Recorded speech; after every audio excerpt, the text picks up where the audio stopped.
Bismillahirrahmanirrahim. Assalamualaikum warahmatullahi wabarakatuh. Innal hamdalillah nahmadullah wa nasta'inuhu wa nastaghfiruh wa nastahdi wa na'udzu billahi min syururi anfusina wa min sayyiati a'malina.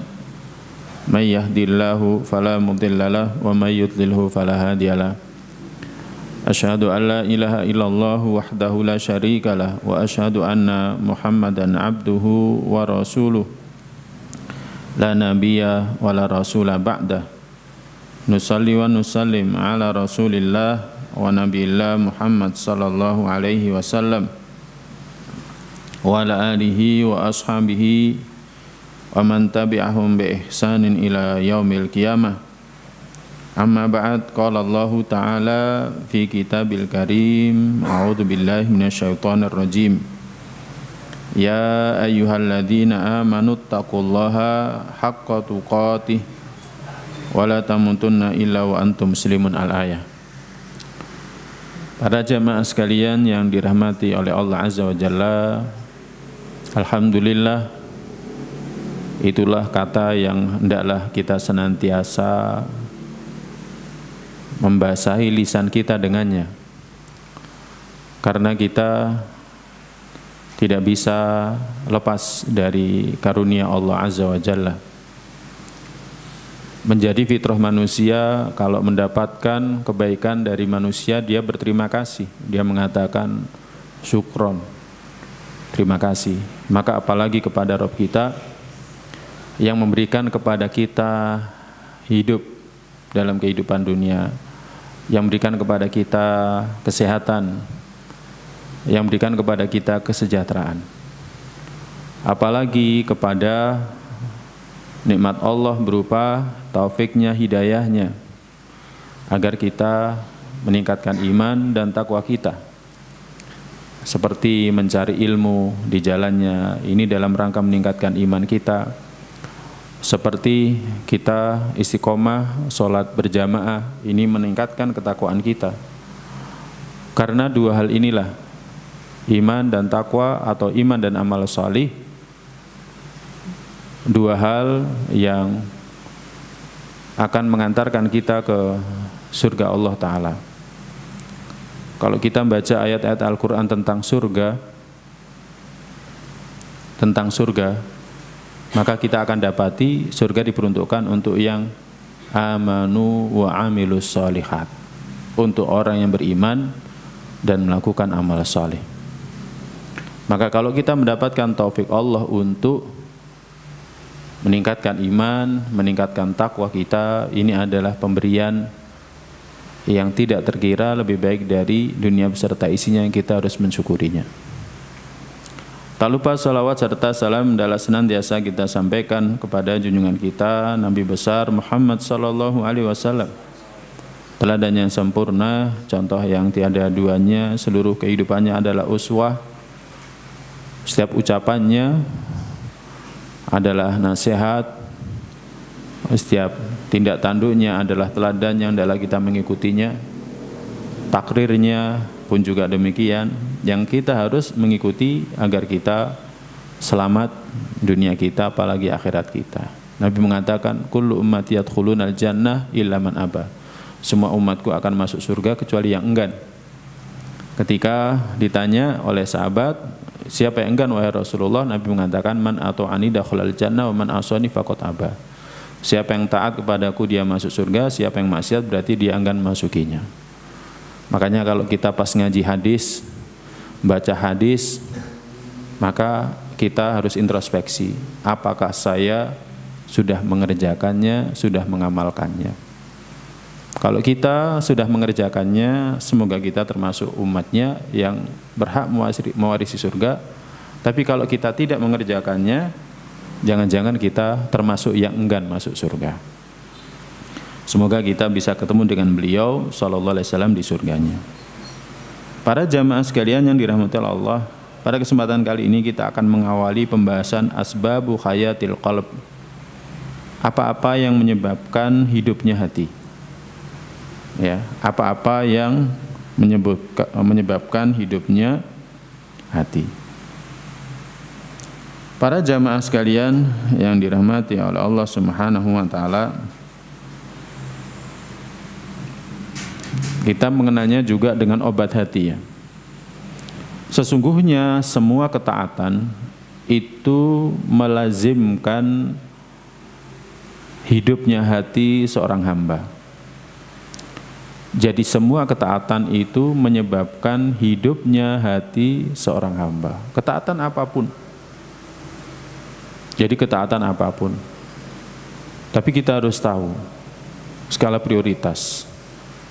Yang paling utama dari yang lainnya. Ya.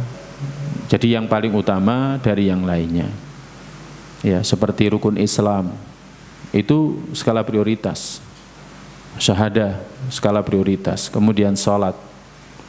Ya, skala prioritas. Kemudian puasa. Skala prioritas. Nah, yang wajib-wajib itu harus kita kerjakan. Pun dengan yang sunnah hendaklah kita mengamalkan, memperbanyaknya. Dan itu semuanya akan menghidupkan hati seorang hamba. Luzumit ta'ami wasyarabi li hayatil jasad. Perumpamaannya seperti makan dan minum untuk kehidupannya jasad. Untuk kesehatannya jasad. Maka sebagaimana makan dan minum itu menjadi sebab sehatnya jasad kita, jasmani kita, maka ketaatan itu juga menjadi sebab sehatnya dan hidupnya hati kita. Sedangkan seluruh kemaksiatan itu ibaratnya adalah makanan yang beracun bagi tubuh yang akan bisa merusak hati. Jadi kemaksiatan itu ibaratnya makanan yang beracun bagi tubuh, yang mana kemaksiatan itu bisa merusak hati.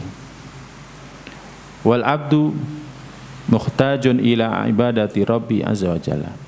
Hamba itu butuh ibadah kepada Allah. Fakir kepada Allah. Jadi kita ini butuh kepada Allah, fakir. Fakir itu artinya sangat butuh. Kita para jamaah butuh kerja. Yang kerja di pabrik, kita butuh. Ya, coba kalau ada PHK itu, terjadi gelombang demo. Ada PHK besar-besaran, terjadi gelombang demo. Kenapa mereka sampai seperti itu? Karena mereka butuh. Butuh untuk apa? Mereka butuh dapat gaji. Gaji itu untuk makan mereka selama sebulan atau sepekan. Ya, mereka butuh untuk bisa membeli rumah agar mereka bisa tinggal, tidak lagi ngontrak. Mereka butuh kendaraan yang mereka butuhkan untuk melakukan aktivitas dan lain sebagainya. Dan kita butuh kepada Allah. Kita butuh kepada Allah jauh melebihi kebutuhan kita untuk bekerja. Kenapa? Karena yang memberikan kepada kita hidup itu Allah. Ya, seperti kita saat ini bisa sampai hadir di tempat ini karena Allah. Bisa jalan, bisa memegang kemudi kendaraan, bisa konsentrasi di jalan, ya, sehingga tidak terjadi kecelakaan, bisa menjaga keseimbangan. Kita semuanya ini butuh Allah. Untuk itu saja butuh Allah. Untuk hidup butuh Allah. Apalagi untuk bahagia, kita ini butuh Allah. Ya, kita ini butuh Allah.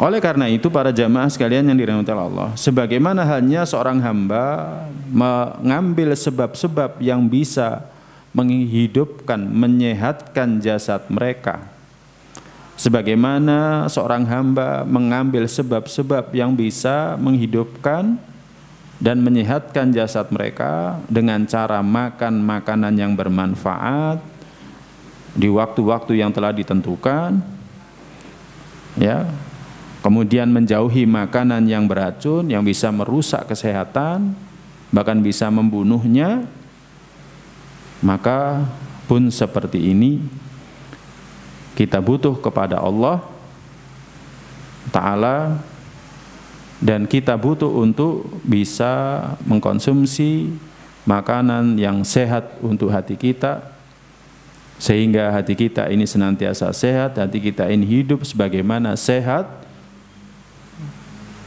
hati jasad kita, badan kita. Nah, kalau untuk kesehatan jasad saja kita senantiasa perhatian, maka seharusnya kesehatan hati kita lebih perhatian. Makanya ada orang soleh yang mengatakan, ya ajaban minan nas yabkuna ala man mata jasaduhu wala yabkuna ala man mata qalbuhu wa huwa asyaddu. Aneh manusia itu, mereka menangis ketika ada yang mati jasadnya, tetapi mereka tidak menangis ketika ada yang mati hatinya, padahal itu lebih berat. Jadi orang yang mati hatinya itu lebih berat. Banyak orang yang menangisi kematian seseorang, tapi banyak orang yang tidak menangisi kematian hati seseorang. Orang tua kadang sudah tidak lagi bersedih ketika anaknya tidak lagi menjadi anak yang salih, ketika anaknya tidak lagi perhatian dalam masalah agama. Ada orang yang tidak bersedih ketika orang tuanya tidak mengerti agama, ketika orang tuanya diajak melakukan ketaatan kepada Allah Ta'ala, tetapi ketika orang tuanya meninggal dia bersedih. Ketika jasadnya sudah tidak bernyawa dia bersedih, tapi ketika orang tuanya tidak sholat mereka tidak bersedih. Nah, oleh karena itu bagi orang yang beriman, maka kematian hati itu lebih berat jika dibandingkan dengan kematian jasad. Oleh karena itu hendaklah kita banyak memperhatikan masalah hidupnya jasad, sehat, hidupnya ruh kita, ya, jiwa kita, ya, hati kita, dengan cara senantiasa melakukan ketaatan, apapun bentuk ketaatan itu.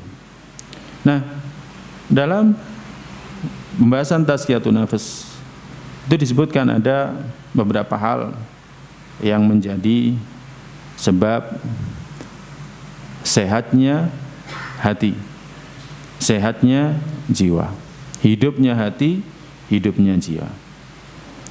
Di antaranya yang kita pelajari pada malam hari ini adalah yakni mengingat Allah Ta'ala dan membaca Al-Quran. Jadi mengingat Allah Ta'ala dan membaca Al-Quran. Daruratul dzikri lil qalbi, urgensi zikir bagi hati itu seperti yang dikatakan oleh Syekhul Islam Ibnu Taimiyah. Jadi pentingnya zikir bagi hati, urgensi zikir bagi hati itu seperti yang dikatakan Syekhul Islam Ibnu Taimiyah. Adzikru lil qalbi kalma'i lis-samaki. Zikir itu bagi hati ibaratnya air bagi ikan. Zikir bagi hati itu ibaratnya air bagi ikan. Fa kaifa yakunu halus samak idza ukhrija minal ma'? Bagaimana keadaan daripada ikan ketika dia dikeluarkan dari air? Maka ikan itu akan mati. Pun sama, ketika hati itu tidak mengingat Allah Ta'ala, maka hati itu akan mati. Ya, kita saja sering merasakan hal ini, ya. Ketika kita mengingat Allah, hati kita ini tenang. Bahasa orang-orang itu adalah adem, ya, dingin. Jadi bahasa orang-orang awam itu adalah adem, jadi dingin, tenang. Ya, ketika kita berada di lapak kita misalkan, ketika kita berada di lapak kita menunggu datangnya customer yang ingin memanfaatkan jasa kita atau barang kita yang kita jual, ya, Mulai dari pagi sampai siang kita belum mendapatkannya, kemudian kita ingat Allah. Alhamdulillah, segala puji bagi Allah. Allah hari ini masih memberikan banyak sekali nikmat kepada saya. Saya bisa datang ke pasar, ke lapak ini adalah nikmat yang tidak terkira. Bagaimana kalau misalkan hari ini saya diberikan sakit? Bukannya saya berada di lapak, tapi saya berada di rumah, atau bahkan berada di rumah sakit pun saya harus mengeluarkan biaya untuk pengobatan saya. Nah, ketika kita mengatakan alhamdulillah ala kulli hal, ya sunnahnya Nabi, anjurannya Nabi, ketika kita tidak mendapatkan kebaikannya, kita dianjurkan mengatakan alhamdulillah ala kulli hal, segala puji bagi Allah di setiap keadaan. Maka kita akan merasakan hati kita ini nyaman, tenang. Saya hari ini nggak dapat pelanggan, saya hari ini nggak dapat customer, saya hari ini nggak dapat pembeli, tapi alhamdulillah Allah masih berikan kepada saya nikmat. Saya masih bisa makan. Banyak saudara-saudara kita, banyak saudara-saudara saya di luar sana yang tidak bisa merasakan sesuap nasi, apalagi sebungkus nasi. Ya kan? Masih banyak saudara-saudara saya di sana, di luar sana, mereka merasakan sebungkus nasi, ya kan? Tapi mereka tidak mendapatkan kesehatan. Saya masih diberikan kesehatan sehingga saya bisa datang ke lapak ini, ke pasar ini. Jadi ini contoh ketika kita berada di lapak, kemudian sambil mengingat Allah, alhamdulillah ala kulli hal, segala puji bagi Allah atas setiap keadaan, maka kita merasakan bahwa hati kita ini hidup, hati kita ini dingin, hati kita ini sehat. Lain halnya kalau kita tidak mengingat Allah. Yang terjadi ketika itu adalah ammarah, ya, jadi amarah, jadi murka kepada ketentuan Allah. Bagaimana ini? Nggak ada sama sekali customer yang mendatangi, pelanggannya mendatangi. Saya harus membayar tunggakan ini, itu dan lain sebagainya. Ya sudah, kering hatinya, susah, sempit, sesak. Nah ini para jamaah. Jadi seperti itu. Jadi adzikru lil qalbi kal ma'i lis samak. Yang dikatakan Syekhul Islam Ibnu Taimiyah, zikir bagi hati itu ibaratnya ya air bagi ikan. Maka bagaimana keadaan ikan itu ketika dikeluarkan dari air? Imam Ibnu Qayyim rahimahullah taala menyebutkan sekitar 80 faedah dalam kitab Al-Wabil As-Sayyib, ya, yang menjelaskan tentang zikir, faedah zikir, ya, tentang faedah zikir. Jadi sekitar 80 faedah. Dan pada pembahasan di sini kita sebutkan di antaranya. Kalau ingin mendapatkan faedah lebih banyak lagi, silakan merujuk kepada kitab yang dimaksud, yakni Al-Wabil As-Sayyib, karangan Imam Ibnu Qayyim rahimahullah taala. Di antaranya anna dzikra qutul qalbi war ruhi.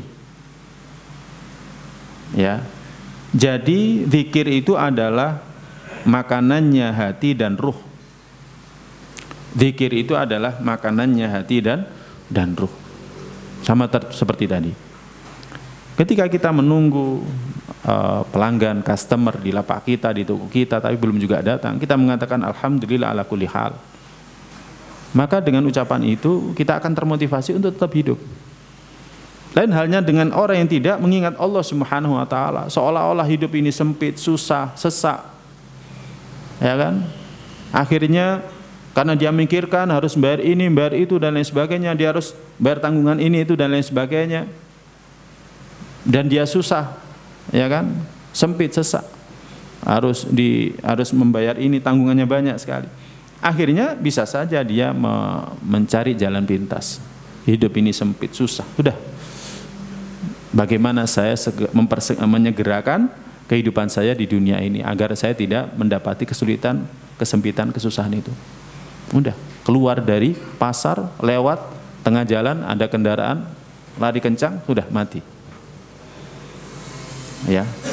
Jadi zikir itu ibaratnya makanan hati, makanan ruh, makanan jiwa.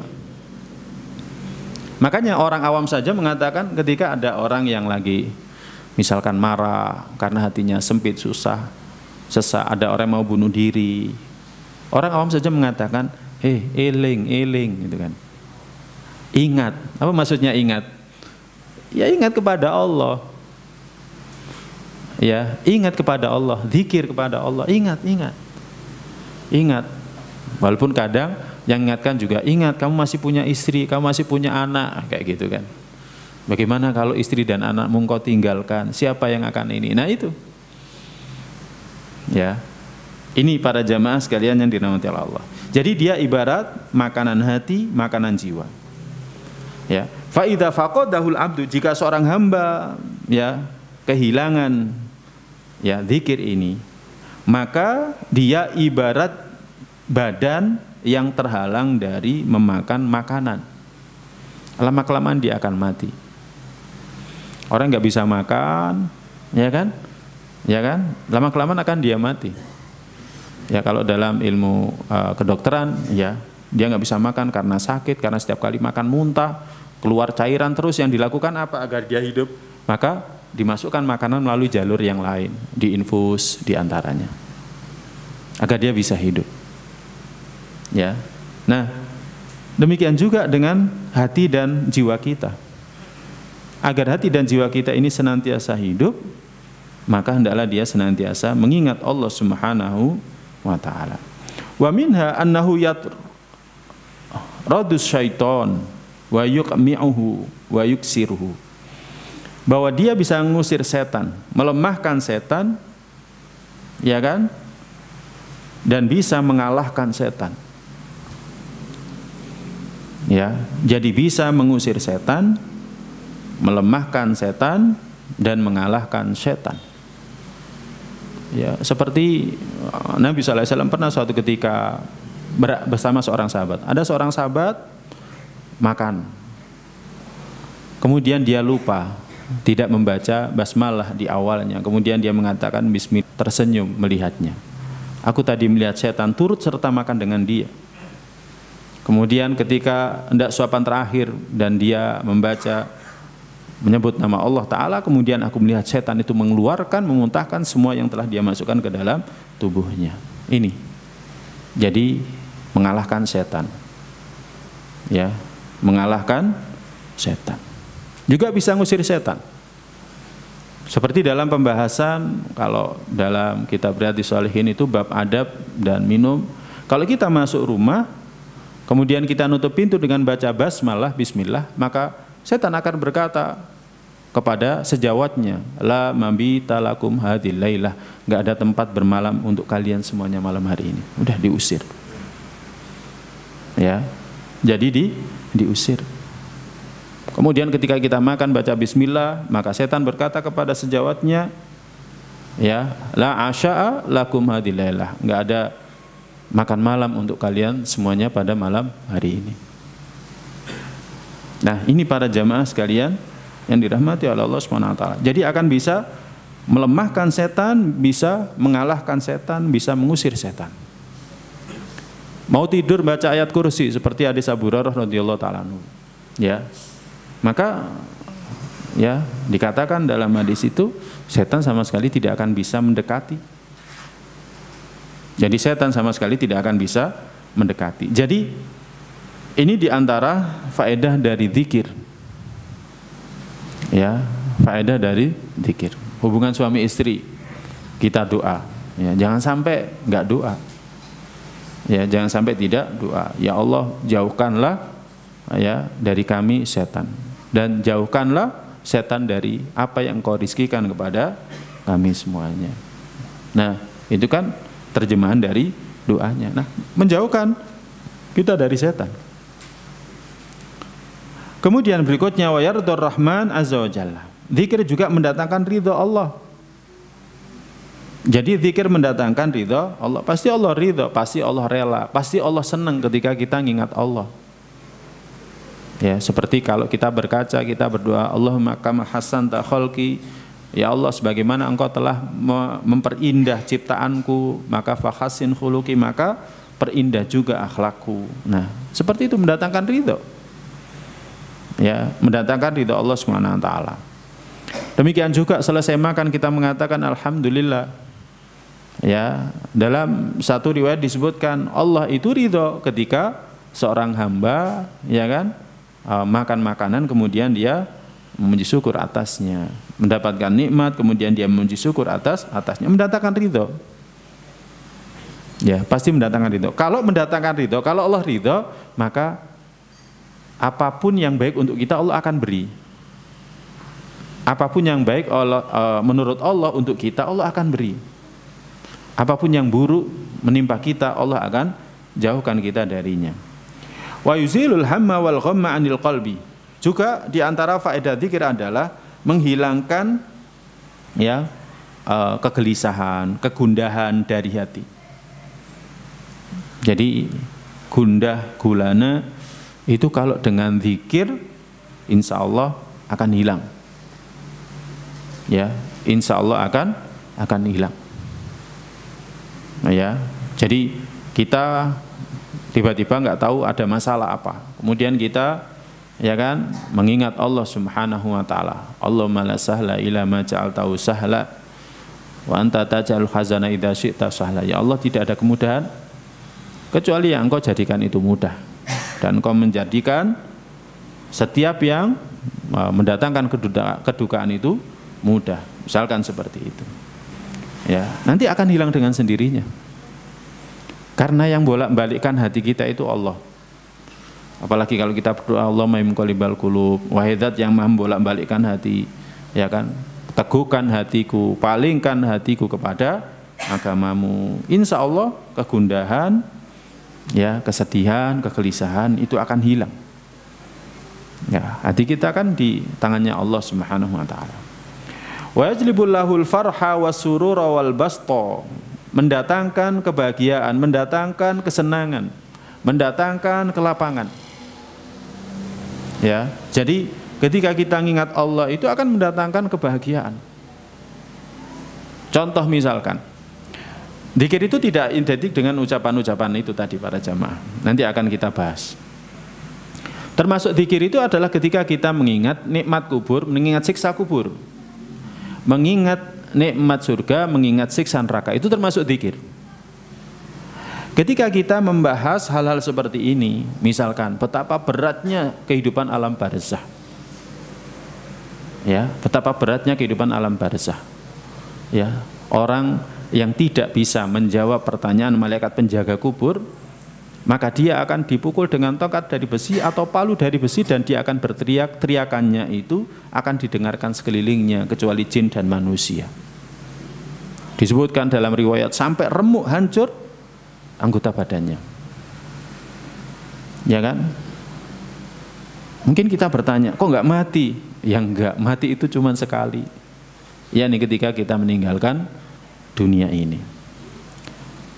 Ya. Kemudian setelah itu, ya, orang yang tidak bisa menjawab pertanyaan malaikat penjaga kubur ini, lahatnya yang sudah sempit disempitkan lagi, sehingga semakin remuklah tulang belulang dia.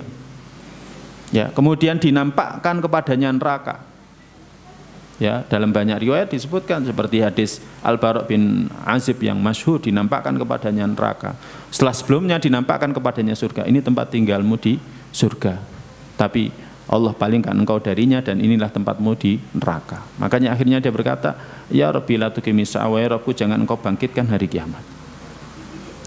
Maka ketika orang beriman ini mengingat Allah, mengingat bahwa siksa neraka itu jauh lebih pedih daripada kesulitan dunia, siksa kubur itu jauh lebih pedih daripada kesulitan dunia, akhirnya dia senang saja. Alhamdulillah, Allah Ta'ala masih memberikan kepada saya iman dan takwa, beriman kepada ini semuanya, kepada Allah, kepada hari akhir dan lain sebagainya, kemudian senantiasa bertakwa, ya kan, sehingga kesedihan kita ini dihilangkan oleh Allah, berubah menjadi kesenangan dan kebahagiaan, kelapangan. Ya, kemudian mengingat surga misalkan. Ya, surga kenikmatan yang tidak terkira, yang mala ainun ra'at, mata tidak pernah melihat. Tapi mungkin kita bertanya, kenapa sih Allah SWT menyebutkan dalam banyak ayatnya, firman-Nya itu surga dengan apa yang bisa kita indra? Kenapa? Karena memang akal kita ini nggak bisa menjangkau yang tidak pernah kita indra. Contohnya gini ya, anak kita disuruh, "Le, kamu gambar le, mobil." Dia akan gambar mobil yang pernah dia lihat. Yang nggak pernah dia lihat dia nggak akan bisa gambar. Kita pun sama. Suruh gambar, misalkan ada tes psikologi gitu ya, disuruh gambar. Mesti yang kita gambar yang pernah kita lihat. Kita nggak bisa gambar yang tidak pernah kita lihat. Makanya kemudian dalam ayat Al-Quran, dalam hadis Nabi, surga itu digambarkan dengan gambar yang bisa kita lihat. Tapi aslinya seperti hadis Nabi SAW, mala ainun ra'at, wala udhunun samiat, wala khotara ala qalbi basar. Mata nggak pernah melihat, telinga nggak bisa mendengar, bahkan terbersit di pikiran pun tidak pernah. Maka ketika kita merenungi betapa indahnya surga, maka kenikmatan dunia itu nggak ada apa-apanya. Sehingga hati kita ini zuhud. Ya kan, mobilnya keserempet, alah mobil keserempet nanti kan bisa dijual beli lagi kan gitu. Ada lagi yang lebih indah dari mobil, lebih nikmat dari mobil. Oh, di surga apa ada mobil? Saya belum tahu riwayatnya. Mari kita masuk bareng-bareng, nanti kita minta kepada Allah. Nah kayak gitu. Ya jawabannya kayak gitu. Saya penasaran Ustaz, ada gak mobil tercepat? Wow. Pokoknya di surga lebih baik dari yang pernah kita lihat. Nggak ada merek-merek yang terkenal di luar negeri itu lebih baik lagi. Kalau nggak percaya, ayo kita masuk surga, kita buktikan. Nah, maka ketika kita mengingat ini termasuk dzikir. Hal ini seperti ada ini termasuk dzikir. Yajribulahul farha wasurura wal basta. Akan mendatangkan kesenangan, kebahagiaan, kelapangan. Ya, bukan sempit. Tapi kalau orang itu nggak mengingat ini, nggak dzikir ini, ya kan, ya mobilnya keserempet, waduh sempit, susah, langsung keluar, ya, langsung gegeran, ya. Saya pernah itu lihat di Mekah yang kejadian, ada mobil itu ditabrak dari belakang, ditutul ini, ya. Pengemudinya keluar, ya cuman ngomong gini, gimana ini, gimana, ya sudah selesai masuk. Kalau di Indonesia saya pernah lihat itu langsung berantem itu ya. Ya, hanya masalah itu. Jadi hanya masalah sepele gitu loh. Masalah mobil. Ya, jadi ya kenapa bisa seperti itu? Ya karena memang kita seringkali diajari untuk menjadi seorang materialis. Jadi berfaham kebendaan terus. Enggak pernah kita ngaji-ngaji seperti ini. Ya. Nah, ini wa yunawwirul qalba wal wajha. Demikian juga mengingat Allah itu akan menerangi hati, menerangi wajah. Hatinya terang, wajahnya kelihatan terang. Orang ini kok sepertinya nggak pernah ada beban ya. Nah kayak gitu. Orang ini sebenarnya sulit, orangnya itu susah, tapi sebenarnya nggak ada beban, dari wajahnya kelihatan. Ya, tidur di emperan, tidur di atas becaknya, kok biasa-biasa saja. Nah seperti itu. Ya. Tapi ini orang rumahnya mewah, ya, kasurnya bahkan ngalahkan bintang 5 misalkan kayak gitu. Tapi kok sepertinya wajahnya susah, nah kayak gitu. Kenapa? Karena hatinya susah, wajahnya juga susah. Tapi kalau orang itu senantiasa mengingat Allah, maka hatinya terang, wajahnya juga akan terang. Wa yaqsud dzakir al-mahaba wal halawah wan nadrah. Zikir itu akan memberikan pakaian orang yang zikir, harisma, kelezatan, kebahagiaan, ya. Jadi akan mengenakan kepada orang yang mengingat Allah itu harisma, ya, kelezatan, kebahagiaan. Bahkan yurithuhu mahabbat Allah, mendatangkan cinta Allah Azza wa Jalla. Ya. Jadi mendatangkan cinta Allah. Jadi kalau kita ingat Allah akan mendatangkan cinta Allah. Juga mendatangkan ketakwaan kepada Allah. Semakin kita mengingat Allah akan semakin kita bertakwa. Ya, karena itu diantara salah satu definisi atau makna daripada iman, yazidu bitta'ah. Iman itu akan bertambah dengan ketakwaan, ketaatan. Maka ketika kita zikir, iman kita akan bertambah, demikian juga ketaatan kita akan bertambah. Nah, demikian juga akan mendatangkan, ya, zikrullah, ya, mendatangkan penyebutan Allah. Allah akan menyebut dia. Sebagaimana firman-Nya dalam surat Al-Baqarah ayat 152. Fadkuruni adkurkum. Sebut aku, ingat aku akan nyebut kalian. Ingat aku akan ingat kalian. Sebut aku akan sebut kalian. Dalam hadis Qudsi itu disebutkan, ketika Allah menyebut seorang hamba, Allah memuji seorang hamba, maka yang pertama kali mendengarkan adalah para malaikat pemikul arasnya. Kemudian setelah itu malaikat Jibril, kemudian setelah itu malaikat yang berada di bawahnya, terus sampai ke bawah. Dan ketika Allah memuji seorang hamba, maka hamba ini akan menjadi hamba yang terkenal di antara malaikat-malaikat Allah Azza wa Jalla. Ya, jadi kita akan disebut-sebut. Para jamaah sekalian yang dirahmati oleh Allah. Ya, pengajian terdahulu ya kita sampaikan, kita sebutkan ya, keutamaan daripada Khadijah radhiyallahu taala anha. Ya, dia mendapatkan salam dari Allah, dia mendapatkan salam dari malaikat Jibril alaihissalam. Suatu kemuliaan, suatu keutamaan. Kalau kita disebut oleh Allah Subhanahu wa taala, ini adalah kemuliaan, ini adalah keutamaan. Ya. Nama seorang hamba disebut oleh Sang Pencipta, ini kemuliaan. Ya, seperti halnya misalkan tukang sampah, namanya disebut-sebut oleh bupati, wali kota misalkan. Itu satu kemuliaan, satu kebanggaan. Namanya disebut-sebut oleh presiden misalkan, satu kemuliaan, satu kebanggaan. Apalagi kalau yang menyebut itu adalah pencipta alam semesta beserta isinya. Maka untuk mendapatkan hal itu, fadkuruni, sebut aku, ingat aku, adkurkum, aku akan menyebut kalian, mengingat kalian. Makanya dalam kitab Tazkiyatun Nafs ini dikatakan, walau lam yakun fi dzikri illa hadhihi wahdaha la kafa biha fadlan wa syarafan. Sekiranya ya kan tidak disebutkan fadilah zikir kecuali ini saja, itu sudah cukup, sudah. Kita enggak perlu fadilah yang ini saja sudah cukup. Ya bagaimana enggak cukup? Nama kita disebut-sebut oleh Sang Pencipta. Ya, nama-nama kita disebut-sebut oleh Sang Pencipta. Maka para jamaah sekalian yang dirahmati Allah, isi hidup kita ini dengan zikir. Ya, jangan sampai berhenti dari zikir.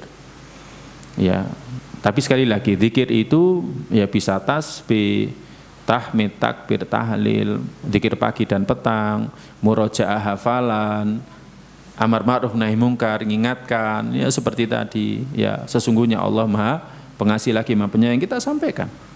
Ya, Allah memberikan rizki, yakin saja kepada Allah, pasti rizki kita akan dilapangkan, karena Allah tidak akan meninggalkan hambanya. Orang kafir saja dikasih makan, apalagi kita hambanya yang menyembah kepadanya, yang tugas utama kita ibadah, pasti kamu akan diberikan rizki. Ini zikir. Jadi jangan sampai ada hidup kita ini yang tidak isinya zikir. Ya, apalagi sampai nyanyi. Ya, jangan. Jadi hidup kita ini harus kita isi dengan zikir. Ya. Nah, ini para jamaah sekalian yang dirahmati Allah. Wa raghima annahu min aisaril ibadat. Walaupun dia adalah ibadah yang paling ringan. Zikir ini kan ibadah ringan kan? Enggak sampai bayar. Ya, enggak seperti sholat aja antum yang jauh harus bayar bensin kan, pakai sepeda motor. Kayak datang ke sini kan mesti beli bensin. Masa nggak pakai sepeda motor jalan, ya tetap nanti kan harus makan biar punya ini. Ya, puasa masih agak berat. Ya, puasa masih agak berat, apalagi kalau pada musim panas. Ya, apalagi haji. Waduh. Sekarang haji berapa tahun? Saya dengar kemarin itu 60 tahun. Loh iya betul. 60 tahun. Yang daftar tahun 2012 itu ternyata berangkatnya nanti 10 tahun lagi. Saya tahu karena saya sama kerabat. Nah seperti itu. Masya Allah. Ya, belum lagi bayarnya minimal paling enggak 35 juta. Umroh mahal.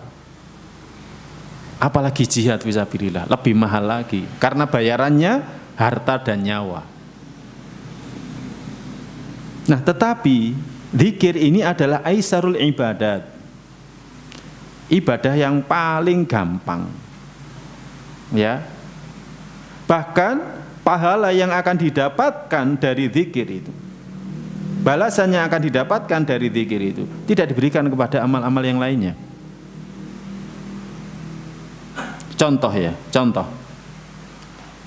Wa fi sahihain, dalam sahihain, dalam kitab Sahih Bukhari Muslim disebutkan ya. Hadis dari Abu Hurairah radhiyallahu taala anhu, bahwa Nabi sallallahu alaihi wasallam pernah bersabda, "Man qala la ilaha illallah wahdahu la syarikalah, lahul mulku wa lahul hamdu wa huwa ala kulli syai'in qadir." Siapa yang mengatakan la ilaha illallah wahdahu la syarikalah, lahul mulku wa lahul hamdu wa huwa ala kulli syai'in qadir, fil yaumi mi'ah marrah, dalam sehari 100 kali. Ya, 100 kali. 100. Kanat lahu adla asri riqab, maka itu setara dengan memerdekakan 10 budak. Wa kutibat lahu mi'ah hasanah, dicatatkan untuknya 100 kebaikan. Wa mukhiyat anhu mi'ah sayyi'ah, dihapuskan darinya 100 keburukan. Dicatatkan untuknya 100 kebaikan, dihapuskan darinya 100 keburukan. Wa kanat lahu khirzam minasyaitani yaumahu dzalika hatta yumsiya, dan dia dijaga dari setan harinya itu sampai sore. Walam ya'ti ahadun bi afdal mimma ja'a bihi illa rajulun amila aktsar minhu, dan tidak ada seseorang yang melakukan dengan yang lebih baik dari yang dia lakukan kecuali kalau ada orang lain yang melakukan lebih banyak dari itu. Ya, subhanallah.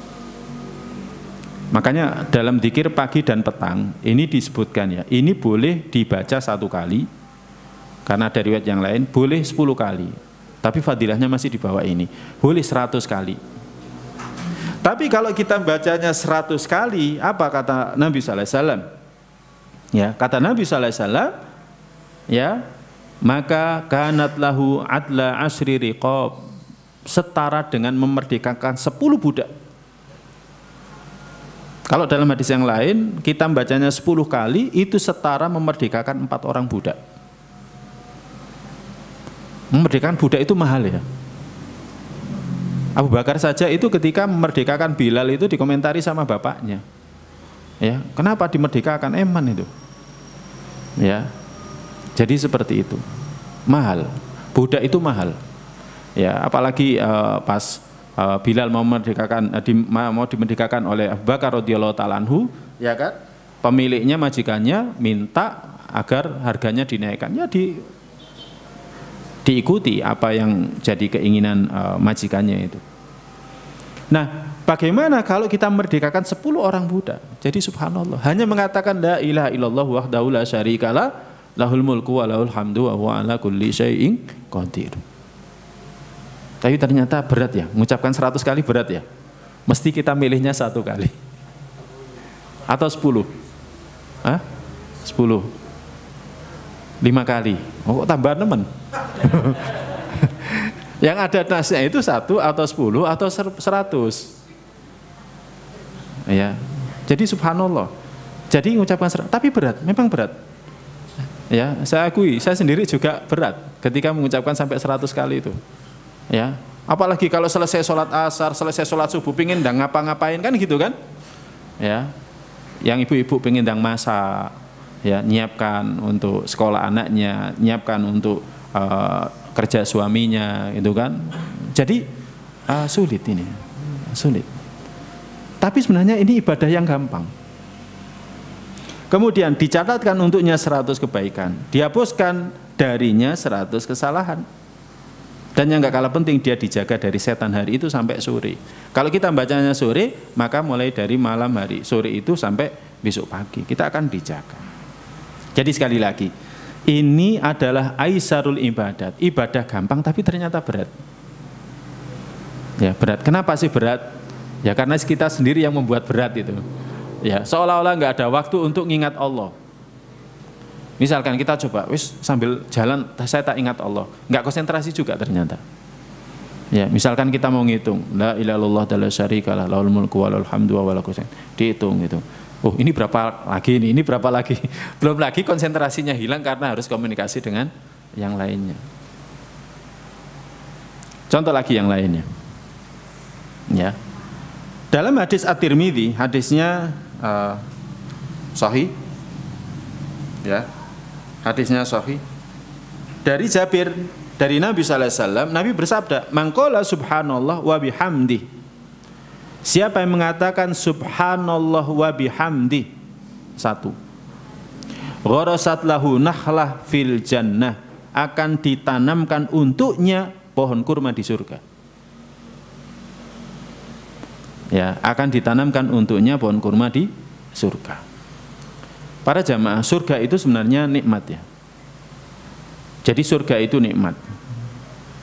Ya, apalagi kalau ada tanamannya dan kita memiliki tanaman itu. Apalagi kalau ada rumahnya dan kita memiliki rumah itu. Para jamaah yang dari sini pernah nggak jalan-jalan ke, kalau saya itu di Taman Dayu itu, jadi dari rumah saya itu naik ke atas itu boleh, masuk ke sana itu boleh. Ya, ada pos satpamnya, lewat aja. Sana itu banyak kebun-kebun. Ya, kita duduk-duduk di sana saja itu sudah nikmat. Para jamaah, kadang kita melihat orang safar kemana gitu kan, ya daripada mampir ke depot, restoran, makan di sana, wis duduk-duduk sini saja kita hamparkan alas. Ya, kita makan-makan di sini, itu kan sudah nikmat. Itu nikmat. Di surga nggak akan riwayat kalau di sana ada hujan, tapi yang jelas di sana ada air. Ya. Ada 4 sungai di sana. Nah, kita di sana saja sudah nikmat, apalagi kalau ada kebun. Ya, kita datang ke misalkan ke tempat wisata seperti itu, ada kebun di bawahnya, ada kebun, kemudian ada pohon, ya kan di dekatnya. Kemudian kalau kita perlu buah, nggak perlu kita nyari tangga, langsung kita ngambil gitu kan. Apalagi kalau misalkan di daerah sana kita punya villa, tambah nikmat. Kalau pengen villa di surga, rumah di surga, ya bangun ini kan musholahnya lagi pembangunan ini. Ya, 1 semen saja atau saya nanti keramiknya gitu kan. Udah masuk dalam hadis Nabi sallallahu alaihi wasallam, man bana masjidan, siapa yang bangun masjid, banallahu lahu baitan fil jannah, Allah akan bangunkan untuknya rumah di surga. Nah ini. Nah, kembali kepada hadis Jabir ini. Siapa yang mengatakan subhanallah bihamdi, satu saja, gharasat lahu nakhlah fil jannah, Allah akan tanamkan untuknya kurma di surga. Jadi subhanallah, hanya mengatakan subhanallah wa bihamdi. Nah, ucapan subhanallah bihamdi ini kalau kita zikir pagi dan petang itu dianjurkan 100 kali ya. Berarti kalau misalkan kita ini membacanya dalam pagi saja 100 kali, sore 100 kali, berarti dalam sehari itu sudah ditanamkan 200 kurma untuk kita di surga. Nah, ini para jamaah, fadilahnya, keutamaannya daripada kita mengatakan subhanallah wa bihamdi. Maka ini jangan dilewatkan. Hal seperti ini jangan disia-siakan. Ya. Mudah kok, mengatakan subhanallah wa bihamdi itu sangat mudah. Makanya yang terakhir saya sebutkan di sini perkataan daripada Ibnu Mas'ud radhiyallahu ta'ala anhu. Ibnu Mas'ud radhiyallahu ta'ala anhu, dia mengatakan, li an usabbihallaha ta'ala tasbihatin, aku bertasbih, memuji, mensucikan Allah beberapa kali tasbih, ahabbu ilayya min an unfiqa adadahum dananir fi sabilillahi azza wa jalla, lebih aku sukai daripada menginfakkan beberapa dinar di jalan Allah. Jadi mengucapkan beberapa tasbih itu dia lebih sukai daripada menginfakkan berapa dinar di jalan Allah Subhanahu wa ta'ala. Kenapa seperti itu? Karena kalau kita menginfakkan dinar biasanya terbatas, tapi kalau kita bertasbih ya bisa sampai tidak terbatas. Kemudian disebutkan tadi dalam hadisnya Jabir mengatakan subhanallah bihamdi, ya kan, akan ditanamkan untuk kita 1 pohon kurma di surga. Maka bagaimana kalau kita mengucapkan banyak sekali tasbih? Ini para jamaah sekalian yang dirahmati oleh Allah Azza wa Jalla. Insya Allah tentang mengingat Allah akan kita lanjutkan karena pembahasannya ini juga sangat panjang ya. Dan sangat disayangkan kalau pembahasannya tidak kita bahas lebih detail ya, karena banyak sekali manfaat faedah yang akan kita dapatkan. Semoga yang sedikit ini memberikan manfaat untuk kami semuanya. Semoga yang barusan disampaikan menjadi ilmu yang bermanfaat.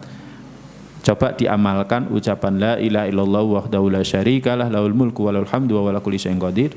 Ya kan? Ini mudah dilakukan, ya kan? Tapi pahalanya besar. Juga subhanallah wa bihamdi. Subhanallah bihamdi. Kategori ilmu bermanfaat itu apa para jamaah? Kita barusan belajar langsung kita amalkan. Nah itu. Ya. Ini dulu, nanti ditambahi hadis-hadis yang lain tambah bingung nanti. Insya Allah pada pertemuan yang akan datang kita tambahi hadis-hadis yang lain, ya kan, dzikir-dzikir yang lain, yang semoga itu juga semakin motivasi kita untuk senantiasa beramal, mengamalkan sunnah Nabi kita sallallahu alaihi wasallam. Baik, Allahumma inna nas'aluka ilman nafi'an wa rizqan thayyiban wa amalan mutaqabbala. Allahumma inna nas'alukal huda wa tuqa wal afafa wal ghina. Kita akhiri dengan doa penutup majelis. Subhanakallahumma bihamdika asyhadu an la ilaha illa anta astaghfiruka wa atubu ilaik. Assalamualaikum warahmatullahi wabarakatuh.